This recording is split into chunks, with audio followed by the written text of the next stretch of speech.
Have you ever had the thought which dinosaur came first? Neither have I. Anyways, on this episode, we're going to put a 750 in this thing. And we have the 850 with the funny car cage kit from Codion. This is dough call that we're going to be using, and the floor is going to be made out of chromoly. I'm not sure if anyone else has used his kit to turn an 850 into a 750, at least use the 850 portion and then do the add-ons for the 750. But I just got the main hoop sat in here just to kind of see how much, because I got to notch the bottom of this and just trying to see our fitment here, what we got to do for our number one bar. But as you can see, this son of a bitch fits tight. I mean, it's tighter than a bullfrog's ass. It is, I love this. I love his stuff. So if you got a Fox body, SN95, head over to Codion. He has the tubular front, and he also has the cage kits. And like I mentioned earlier, this comes with a funny card cage. It does not cert the 750, but it does come, you can get the add-on for the funny card cage. And that's what we did here. We opted for that to kind of help him out, help me out kind of thing. He makes great products, and I'm going to support people that make good products, especially in this line of business. There's enough pieces of the pie for everyone to have. So anyways, just kind of getting this mapped out, kind of seeing how it fits and all that good stuff. And then we'll move to getting our number one bar cut out. This is also a perfect example of why you should not try to use house caulking, some sort of metal plate. I don't know what was going on there. But every now and then a fella has just to step back and do it right. This is, well, to be nicely, this is bird shit, but it is what it is. Cutting out, I'm scraping out the seam seal, getting that prepped, ready to go. I am actually just gonna cut the floor pans out. We're gonna keep the trans tunnel. It'll save a big headache of trying to manipulate the floor to put it back the way it came out. Plus we're dealing with some rust. It's coming through and no one wants to weld to that, especially whatever the hell is going on here. I don't know if there's a mouse living behind there and the guy got afraid and wanted to put a trap door on there. I have no idea. But the rest of it's pretty solid. But we're going to go ahead and cut it out, make it easier for construction. Like I said, we're going to keep the trans tunnel and pretty much get rid of this and over there. Went ahead and laid out the floor. Kind of just a small section that I want to cut out. I don't know how exactly I want to cut it out yet, so I'm going to kind of just piece it as I move through the project. However, off this rear deck here, I came off a 1/2 inch, drew a line. The reason why I'm not going clear up against it is because I need to have room to be able to drop it, but also to be able to weld in around the plate that's going to end up going here. You got to kind of think in the future designing this type of stuff. That way you don't run into problems and biting yourself in the ass. And then I just got a little radius there, run across and just cutting it up to the rocker here. Again, I don't know how I want to section it yet, so I'm just doing baby steps. So I'm gonna go ahead and get this cut out and then work on that side. This is some agriculture work. Someone probably went to the dentist after they got done cutting this out with their teeth.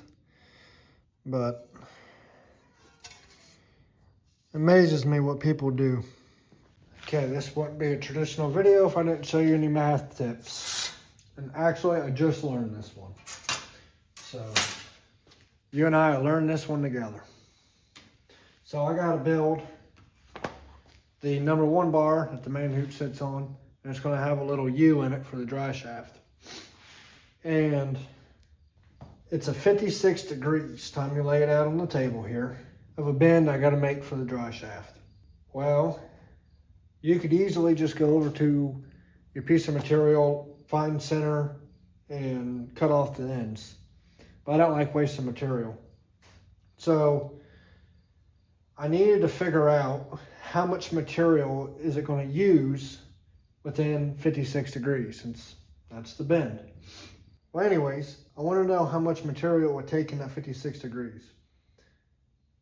The mathematical equation, at least with this material and with that die, you times your degree times 0.11. And that will give you how much material is being used for that degree. So basically 1 degree is 0.11 of material being used. So with that being said, 56 degrees is going to take 6.169. I would like to tie into my lower torque boxes because there's a hole for, I think, 1.5 inches.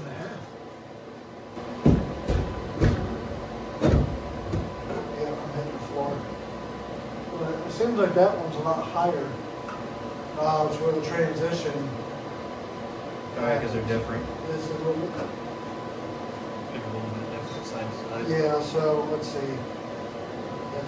Because it's offset, like it has a Eiffel Tower thing. So we need to yay-hoo that.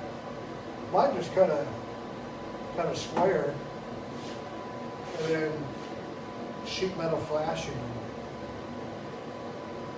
You know what I mean? Oh, I You've got know. hole saws, right? That's what I was about. We thought the same thing. At the same time. But here's the tricky part.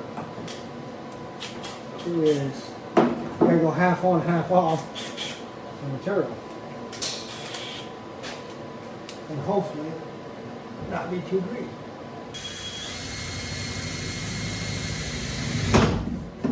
Yep. You also don't want to do that.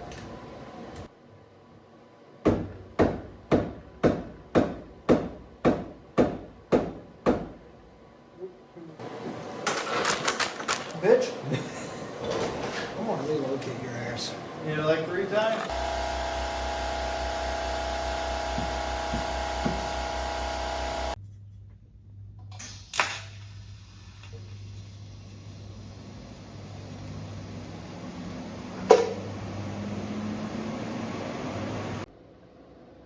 Went ahead and got the main hoop notched.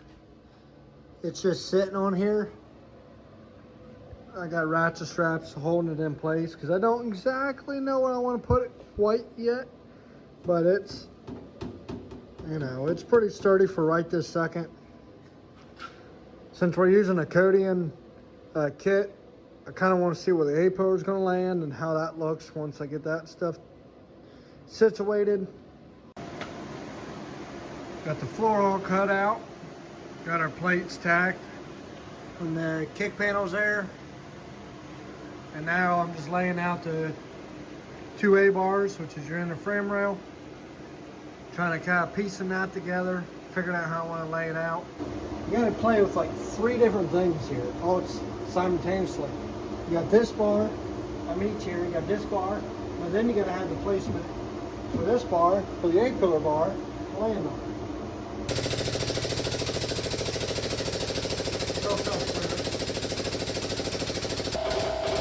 Material is different too.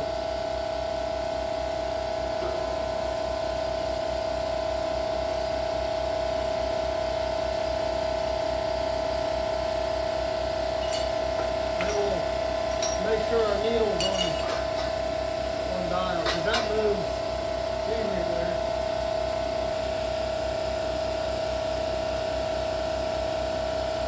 $147.6.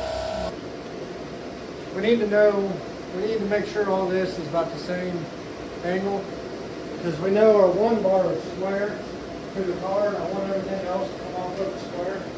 So you take the angle from here, kind of zero it off of that, close. Then you just rotate that until it matches. Yep. Now, there's times where you also got to check, because if you bend that, you could bend this too. Oh, it'll move, yeah. Like I did. Now, there's sometimes, like when you're doing a main hoop, You got to put your angle finder this direction when it's laying there. Yeah. See? Whatever side your leg's on that you're trying to square, do the same thing on the... I always go off the block too. That's where the notcher sits. Ooh, tighten this motherfucker down. Give it some pizzazz. Look at there, we're right on our line. Do we line up with the other one pretty close? Now this is what I was telling you. Check this out. When we went in there and we drew it, see how it's here and the other line's here? Mm-hmm. That means we're on the right side of our Oh, you're not cutting. Like I said before, if you're measuring off 180, 90, you don't know unless sometimes it's close, where it's like a 43 and like a 47. Yeah. It's very confusing on what side of the 90 you're playing on. That's what I call it, what side of the 90. In this case, we're on the small side of the 90. So, we'll get you tuned up. If it breaks off in there, stop. Because if not, that sumbitch will catch and rip the thing and break the hole saw, knock your tube all out of whack. Just stop. Stop. Get the thing out. Another thing is, if you go in really deep, you'll actually bottom out in the hole saw. That's why there's usually a pair of pliers sitting here. You just grab it, pop can it off, and keep going. Now that notch is about as good as you're going to find your ex-girlfriend playing with your brother on Tinder. You see that? Looks all right. So I got the inner frame rail in. It'll be the number 2 bar. Put a slight bend in it. Since I got it landing on the dry shaft bend, I wanted this to be level with this rocker bar that's going to end up being right here. I'm trying to get my 6 bar situated, so I just took a piece of string, went from the center line on the outside and to the outside of this. I have a mark where my A-pillar is going to land, and that's going to give me the degree I need to notch it and cut it.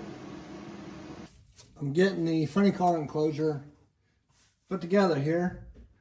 What is nice though is his stuff, his enclosure certifies for the 750.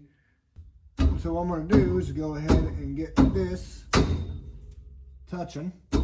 Make sure this stays 90.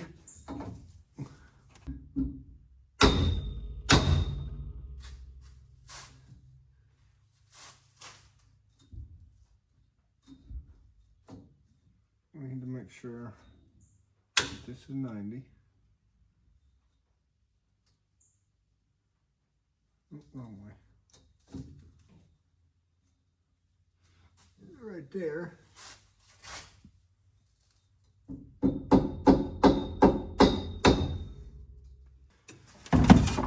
I like to use these vice grips. There we go. We're 0, got that fitting how it should. We can go ahead and throw some tacks on our harness bar so it don't move, and then we can start working kind of out and away. Since those pre-notched and stuff, it's pretty much going to put it where it needs to go. You just got to kind of think it through. Or understanding the bar, ask questions. Cody's customer service is pretty unreal. He's willing to answer any questions you have.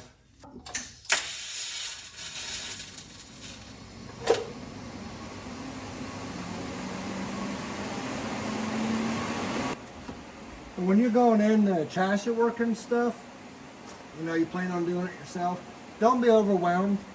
It could be confusing at times, but just take 1 bar at a time and do some research. Don't try to hurry up and get it done just because. No, just take your time, do it right the first time, because let me tell you something. If you have time to do it twice, you had time to do it right the first time. There's no sense to touch it twice when you're touching it already. That's why you don't get jugs kits. Because you're going to regret it later. So I got 99% of the bars all tacked in. The only bars I'm missing are these two gussets here. About to put those in. And then I'm gonna start welding out everything. There's a lot of joints here. But right now I got the minimum that I got as much as I can put in without it interfering with the cage being dropped. But I wanted to put as many tubes in as humanly possible so that way nothing moves, you know, in the transition going down or back up. So I got everything I can weld up on the upper portion. We're now ready to drop the cage so that way we can get the remainder welds and stuff like that. Be able to get down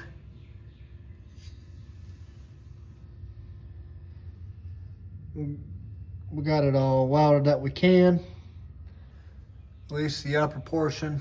Now I'm ready to drop it and finish welding some of the certain spots that you can't get to. I also want to take a second and kind of do like a little reality check, I reckon you could say. This stuff is a lot of fun, don't get me wrong, but there's a lot of thought that goes into this stuff.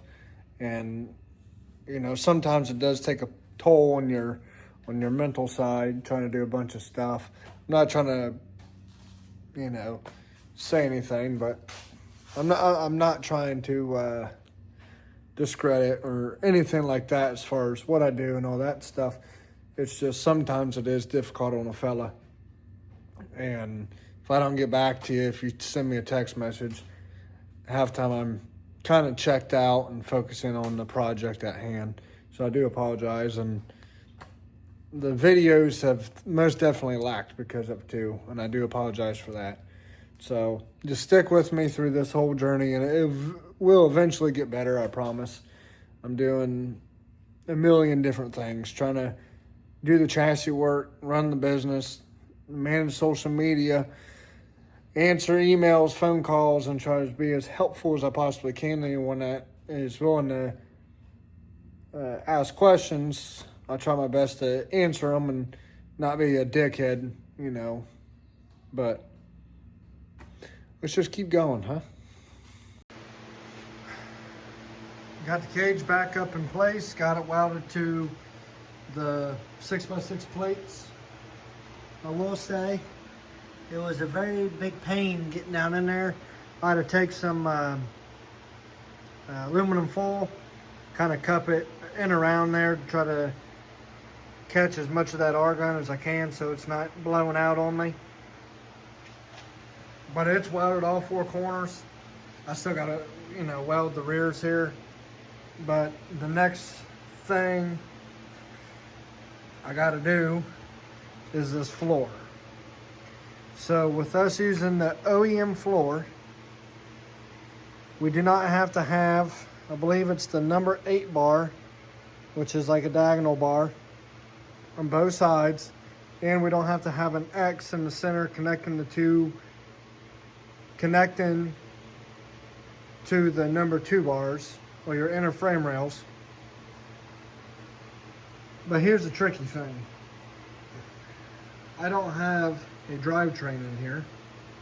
That's why I didn't do the X and all that. I opted to go welding the OEM floor or the equivalent. I'm just putting sheet metal in here that is 30 thou. I believe it's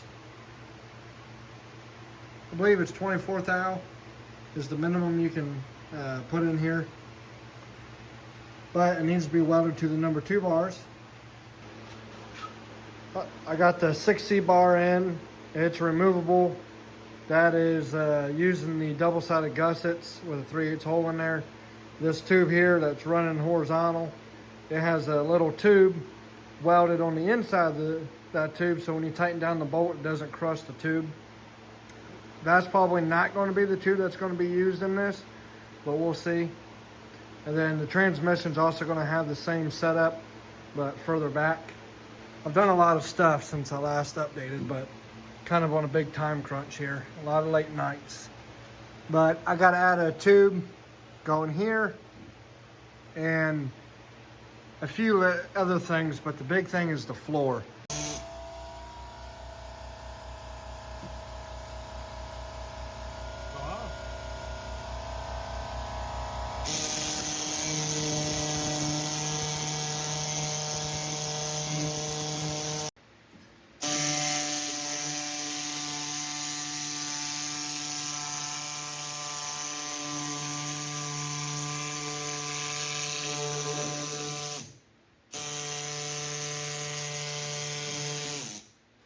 Makes you wonder if that's like the first birth control.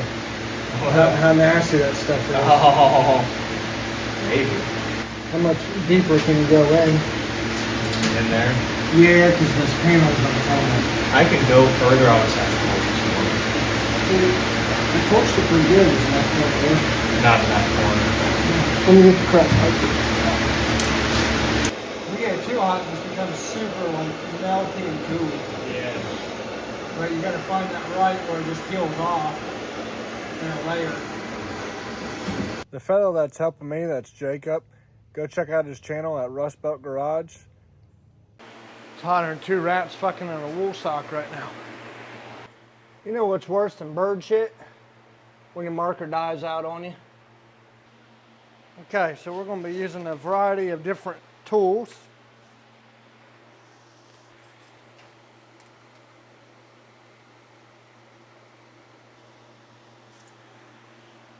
Now,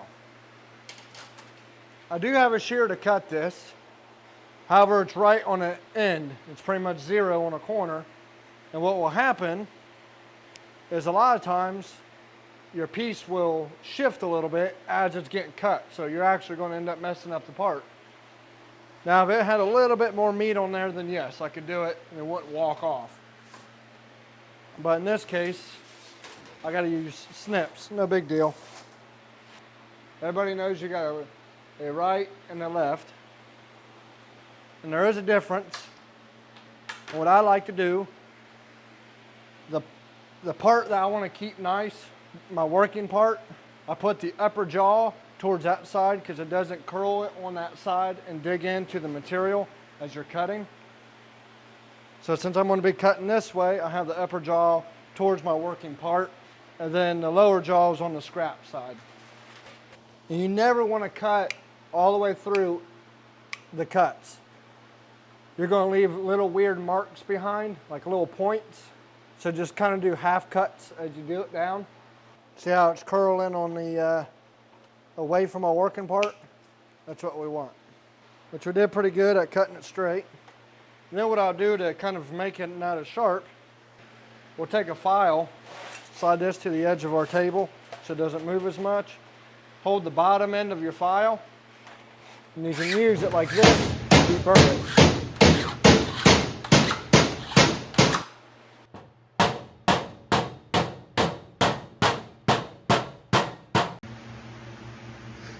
We'll put slots in here that runs on the tubes. That way we can actually weld this to the top of the tube. Kind of like what we did back here. It's going to be like that all the way around. You got to have something to fasten it to. And right on top of the tube, it's going to be the strongest spot. I know one thing, I need better sheet metal tools. I have a shear and a brake. I just acquired those not long ago. And I got a few hand tools, but if anyone has suggestions on bead rollers and stuff like that that is worth me looking into, go ahead and leave them down in the comments, because I would like to expand on the sheet metal side stuff a little bit. I'm kind of getting this stuff as I go kind of thing. Like, I'm not just going out buying all these tools and sitting on them. But after this job, you know, realized I need some better equipment. We did all right on this. It'll work, but it can be done a lot better if I had better equipment. Like I said, I got a shear and a brake, which is, you know, two of the main tools, and a few hand tools. But a good bead roller would be nice, and, you know, maybe just the sheet metal roller in itself. It's hard saying. But like I said, if you got any suggestions, leave them down below and I'll look into them. So I needed to make an offset notch just like that. I'm just using a hole saw. So I had to put little stilts underneath it in order to get that. This is a relatively new hole saw as well. Just be very careful when you're doing this. Don't get greedy. I was also able, in the mill wrap boxes here, is I have this tube slid all the way through. I had to do a little notch, as you've seen, to hit the number 1 bar. And then it comes down, picks up on our seat bar, and then ties into the front frame tie, which I just have a plate, and it's welded to the 6 bar, so it ties everything together. Came out really nice. Well, it's all back in place. Got the floor seam sealed. It came out pretty good. This is the Codion kit with the dough call. We just had to add the extra bars to make it a 750, but it came with the enclosure and all that stuff. It turned out really good. I would highly recommend going over Codion if you have an SM95 or a Fox body. His cages fit pretty good for being a kit. This one's gonna look slightly different than the one you would get. I modified this one just ever so slightly for the 750 and clearance, since we added these extra secondary door bars into it. Well, this car was definitely a journey. It was one of those projects, every corner was a headache, but that's all right. We overcame it. We did the best we can. I got one more Fox body I got to knock out here. I appreciate everyone for watching.